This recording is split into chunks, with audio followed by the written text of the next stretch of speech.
Qo'limizdagi telefonga zaryadka kerak. Kim bir marta, kim ikki marta zaryadka qiladi. Shu zaryadkasi tugab qolsa telefon o'chib qoladi. Siz bilamiz, birodarlar, namozimiz bir kundagi 5 marta qilinadigan zaryadka.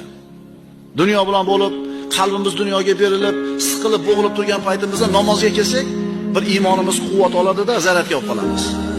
Haftalik zaryadka bor. Bu juma namozi. Oyat, hadis, qissalar. Endi yillik bo'ladigan zaryadka bor. Bu nima? Ramazon ro'zasi. 1 yillik ozuqani olishligimiz kerak.